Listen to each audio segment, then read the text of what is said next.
Good morning, everybody, or good day, I should say.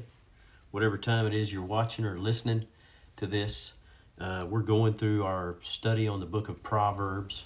This is chapter 27. There's 31 chapters, so there's one for every day in the month. You can study this through a month's period of time. You can study it over and over again, and it continues to build character, wisdom, direction. It's considered a book of wisdom. And so let's dive into this. In verse 1, it says, "Don't brag about tomorrow since you don't know what the day will bring." In other words, he's saying just understand something that you're going to estimate to your best that you can, but just don't brag about what you don't know, I guess is a point there. But number 2, verse 2 says, "Let someone else praise you, not your own mouth, a stranger, not your own lips."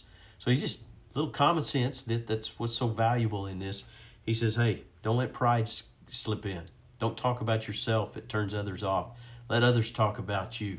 Just sit back and let your life demonstrate who you are, and let it speak, not you. I like verse 4. It says, "Anger is cruel and wrath is like a flood, but jealousy is even more dangerous." Well, he says, anger and wrath are they're like a flood, but this jealousy, there is a force of destruction that comes with jealousy. It'll eat people up. It'll motivate you to do things. It's just really something that it gets in people's hearts. You're focused entirely on what you don't have and negatively towards somebody else for what they do have, instead of just praising God and being thankful for what you do have.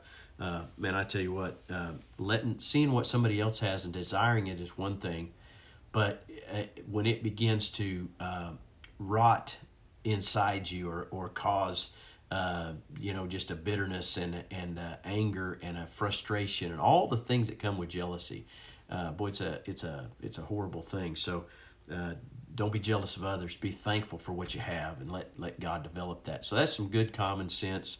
Let God develop His blessing of what you have and balance your life out. He goes on. He says, wounds from a sincere friend are better than many kisses from an enemy. I stepped back and I thought about that. What are you saying here, God? And it just means to tell the truth in love. That's a wound maybe from a friend, but it's better than having an enemy tell you what you want to hear, telling you what you like to hear. And they're not helping you out. They're not identifying the problem or bringing any kind of solution. So he balances that out. I love verse 9. He says, "The heartfelt counsel of a friend is as sweet as perfume and incense." In other words, heartfelt counsel is always good. It's a blessing. Somebody who's on your side, has your back, considers you valuable. That's the type of counsel you want. I like this verse 10 because just some common sense. I've tried to instill this in my kids and tried to live this. Never abandon a friend, either yours or your father's. When disaster strikes, you won't have to ask your brother for assistance. It's better to go to a neighbor than to a brother who lives far away. In other words, he's saying those that are close to you, those that are available to you, you can call upon them.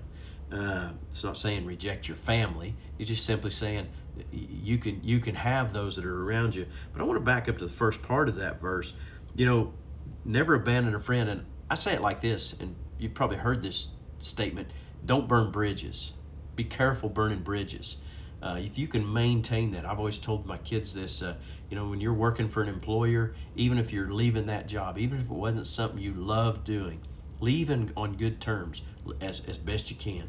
Leave it in a way, because you never know when that reference might come in handy. You want to be able to say, yeah, I worked such and such and here and did this, and then be able to call that reference, and they say, yeah, they showed up for work, or whatever positive things could come from that. But notice, or I wrote also, you never know when those things can help you. An old friend, there's times when you maintain a relationship through social media or Facebook. It's a little easier to do. sometimes to maintain those friendships with people who are far away. But I try to leave things on good terms, still consider them friends, and you never know when you need a favor, or you need just some insight, or maybe you need to be able to call on them, and so you maintain that friendship. It can be valuable to you. Verse 12 is another one that stands out to me. A prudent person foresees danger and takes precautions. Prudence being planning ahead, thinking out ahead.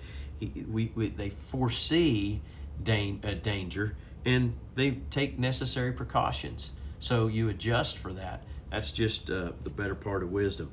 Now I jump down onto verse 17. It says, as iron sharpens iron, so a friend sharpens a friend. That's a phrase we use a lot of times in men's ministry, but it works for all relationships that are good and healthy. Iron sharpens iron. We can make each other better. I have certain pastor friends I talk to. I have cowboy friends that are ranchers, or that are in horse training, or whatever it is that if I'm talking about turkey hunting, finding somebody who's good at what I want to do or be better at, we sharpen one another. Well, where our relationship with God is concerned, that's why it's so important that we develop friendships that have the same goals, the same morals and ethics, the same basis for our life, that we allow them to sharpen us and we help sharpen them. It's an awesome thing. Let's jump all the way ahead to verse 21. Fire tests the purity of silver and gold, but a person is tested by being praised. Man, I love this one. I didn't read this out of another translation. I don't know how it reads. I got it here. I'm gonna read it out of the New King James. It says, let's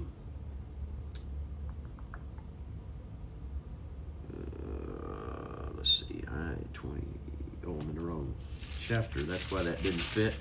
Verse 27. Sorry for the delay. The refining pot of silver and of the furnace for gold, and a man is valued by what others say about him. A man is valued. He's tested. He's made better, like the purity, by praise. But I took that to mean this: that does it change you when you're praised, or does it cause pride? The refining shows me that it produces in me something that's better. But it can also reveal what's in our heart that we can slip over into pride. I've got a saying I love. I don't even remember where I got this. I got it early in ministry. I got it probably in the early 90s. I began to make this a part of my life, and I began to say this. But compliments are like perfume, meant to be sniffed, not drank. I'd give credit to whoever that, if I can ever find out who said that. Maybe I ought to Google that. But that became a mantra of mine. I try to always remember that. Compliments are great, but they're meant to be sniffed, like perfume. You don't want to be drinking perfume, right? But take them in, but don't take them in too much and let them affect you negatively. Let's close with this one verse. Verse 23, know the state of your flocks and put your heart into caring for your herds. In other words, take care of your business. So many good truths right here. I know there's other verses in between. There's some that I didn't want to deal with or didn't read, talking about family and that sort of thing. Man, take those and allow those to shape your life. Plus, there's just too many verses to hit in one little teaching. But I just challenge you. There's so many practical things on a daily basis. That's why I say go through the book of Proverbs over and over again. Do this study multiple times, and you'll hit these different verses at different times, and they're so powerful and make such a difference to help shape your life. Guide and direct your growth, your development, your character, business affairs, relationships, and your walk with God according to the Scripture. It's a powerful, powerful thing. So hopefully you can take some of these verses, apply them into your life, and see your life continue to become more like Christ. Well, be blessed today. As you go out through your day, do something good for somebody.